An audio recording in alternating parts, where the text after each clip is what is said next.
In this quick video, I'm going to show you how to replace the battery in your Mitsubishi Galant key fob.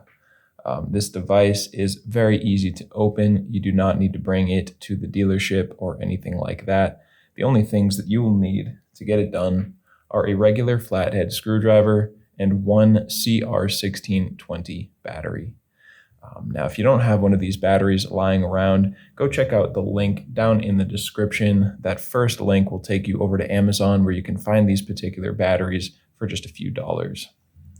Opening this thing up, the first thing what we're going to do is come over right below the key here. You can see there is a slot right along the seam in the plastic. Go ahead and insert your flathead screwdriver into that area and just twist gently. Give it a little twist until you feel the device start to crack open.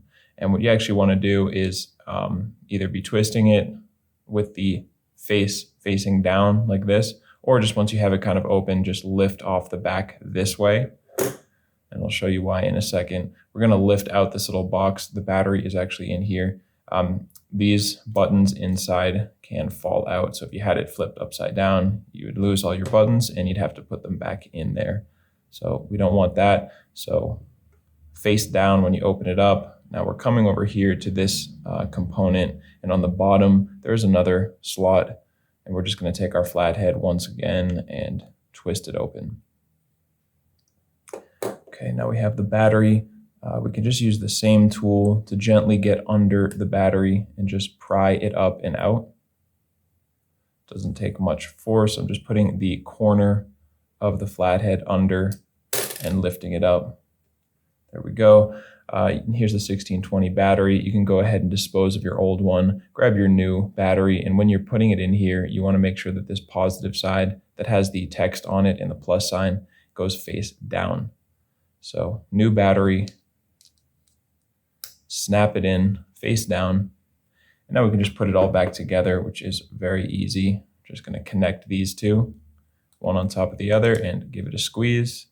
And now pick up the face that has the buttons in there and just line up this peg on the that red peg right there, just with the hole, and just simply drop it in there. And then you can set the back right on top and squeeze it all back together. And if you want to check to make sure your new battery is working and that you followed all the steps correctly, just make sure that that light comes on. That means you are good to go. So I hope this video was helpful for you, and if it was, feel free to let me know down in the comment section or just by giving this video a like. And if you ever need help with another one of your key fobs, you can come back here to this channel.